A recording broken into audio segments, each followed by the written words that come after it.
Друзья мои, всем привет! Во-первых, за этот ролик хочу поблагодарить игрока под ником Морда из 511 штата. На момент записи видео он второй по боевой мощи игрок своего штата. И сегодня он поделился своим взглядом на игру State of Survival.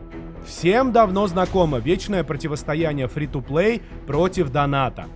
Мы все с вами частенько наблюдаем перепалки в чате игры по этому поводу.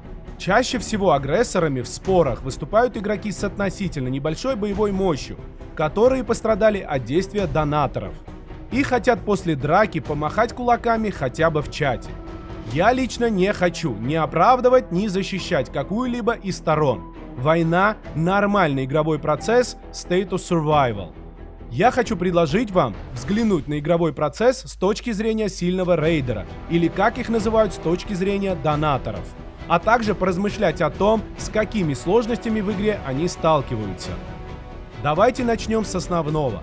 Как бы кто ни восставал против несправедливого дисбаланса между фри-то-плей игроком и танком в State of Survival, все мы прекрасно понимаем, что любой союз без сильного рейдера обречен на проигрыш во многих событиях, связанных с военной активностью.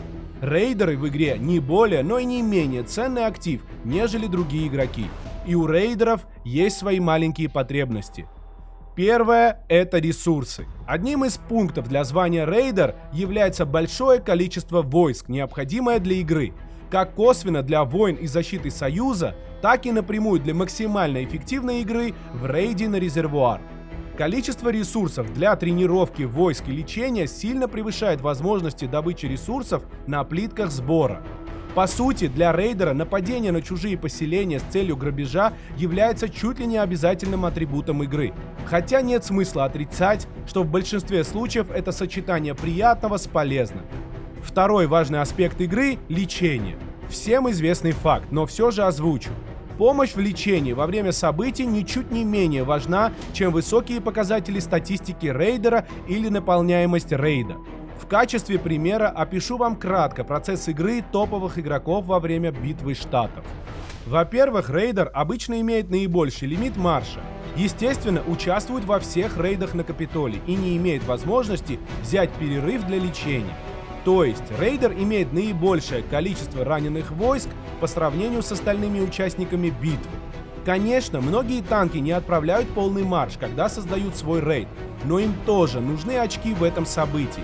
А как заработать нужное количество очков, если ты отправляешь 100 тысяч войск? Во-вторых, для тех, кто знаком с механикой теневых рейдов, очевидно, что времени на лечение у рейдера катастрофически мало, так как, находясь в ожидании запуска теневого, игрок не может производить никаких действий, в том числе и лечения. Ссылку на ролик о том, как правильно создавать теневые рейды, я оставлю в описании к этому ролику.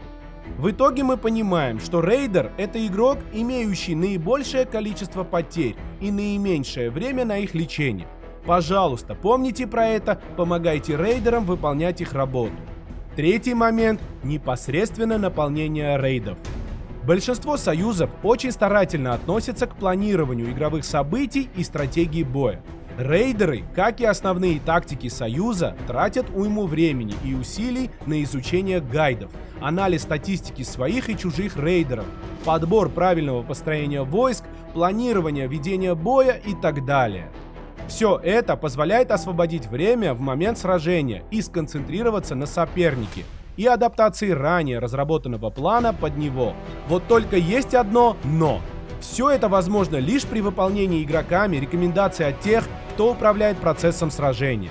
Казалось бы, что тут сложного? Нужно лишь зайти в нужный рейд с рекомендованным построением войск и нужными героями. К сожалению, часто случается, что игрок торопится зайти в рейд, жертвуя правильным построением войск или же вовсе игнорирует рекомендации, считая, что из-за одного неправильного марша ничего страшного не случится. Это не так. Зачастую грань между победой и поражением в рейде зависит от каждого игрока. Игнорирование рекомендаций от тех, кто руководит и командует сражением, может разрушить всю стратегию ведения боя и свести на ноль усилия Союза. Четвертый момент – война. Большинство рейдеров всегда не против заварушки. В конце концов, много усилий потрачено не для того, чтобы играть в веселую ферму. Ссылку на такой стиль игры вы навряд ли найдете в описании к этому видео. Однако не стоит забывать, что рейдеры также дорожат игроками своих союзов, так как понимают, что это в первую очередь командная игра. Зачастую разумный рейдер заботится о потерях войск своих союзников гораздо больше, чем о своих личных потерях. Рейдер – первый, кто летит с ускорениями крепить союзника, даже если оборона обречена на поражение. Рейдер всегда лучше знает по опыту, какая атака увенчается успехом, а какая игра не стоит свеч. Есть несколько простых правил, которым нужно следовать, если вы хотите сохранить психическое здоровье ваших сильных игроков. С первых дней игры запомните, в какие игровые события лучше забрать войска со сбора ресурсов и надеть щит на свое поселение, чтобы потом никого не винить в том, что вас обнулили. Слушайте рекомендации, особенно во время активных боевых сражений. Еще ни одна серьезная война не была выиграна хаотичными действиями.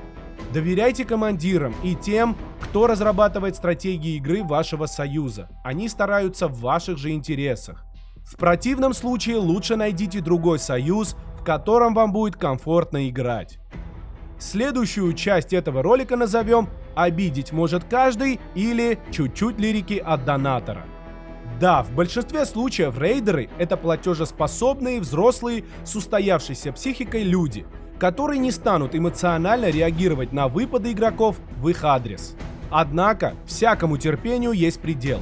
Если человека постоянно обвинять, что он якобы беспричинно сжигает игроков и купил возможность мешать другим комфортно играть, то в определенный момент он может попросту начать соответствовать ожиданиям.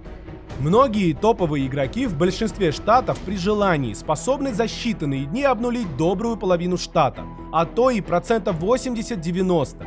Я ни в коем случае не пытаюсь возвести донаторов в ранг неприкосновенных. Я лишь говорю, что не нужно смешивать игровой процесс и личные отношения. Не стоит забывать, что игроки — это не аватарки, а реальные люди. Давайте уважать друг друга. Рейдер не сможет играть без команды, так же, как и команда без рейдера. Позаботьтесь о своем рейдере, так же, как он заботится о вас. Я знаю, что на мой канал подписаны разные игроки, free-to-play, игроки со средним уровнем вложений в игру или же те, кто входит в таблицу мирового рейтинга. И я ценю каждого из вас. Спасибо за вашу ежедневную поддержку. Если вам есть чем дополнить этот ролик, пишите свое мнение в комментариях. Подписывайтесь на мой канал, ставьте лайки и ждите выход новых роликов с историями реальных игроков. Берегите себя и рейдеров Союза. Всем пока!